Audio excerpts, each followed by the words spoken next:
తెలంగాణ సంక్షిప్త పదాన్ని టీఎస్ కు బదులుగా టీజీగా మార్చాలని రాష్ట్ర ప్రభుత్వ ప్రధాన కార్యదర్శి శాంతికుమారి సాయంత్రం ఉత్తర్వులు జారీ చేశారు. ఇక నుంచి ప్రభుత్వానికి సంబంధించిన అన్ని జీవోలు, నోటిఫికేషన్లు, నివేదికలు, లెటర్ హెడ్లలో టీజీగా ఉండాలని ఉత్తర్వుల్లో పేర్కొన్నారు. ప్రభుత్వ శాఖలు, సంస్థలు, ఆటోనమస్ విభాగానికి ఈ ఆదేశాన్ని పాటించాలని సూచించారు.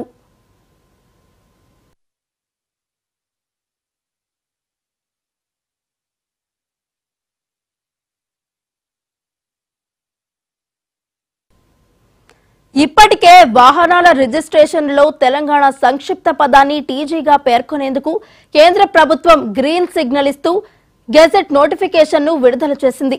దీంతో అధికారిక సమాచారాల్లోనూ టీజీగా ప్రస్తావించాలని ప్రభుత్వం నిర్ణయించింది. ఈ మేరకు రాష్ట్ర ప్రభుత్వ ప్రధాన కార్యదర్శి శాంతికుమారి ఉత్తర్వులను జారీ చేశారు.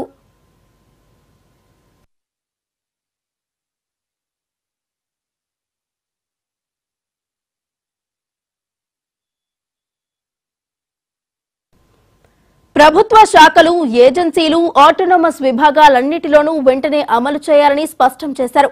ఇక నుంచి ప్రభుత్వ కార్యాలయాల బోర్డులు, వెబ్సైట్లు, ఆన్లైన్ ప్లాట్ఫామ్లలోనూ టీజీ ఉండాలని తెలిపారు.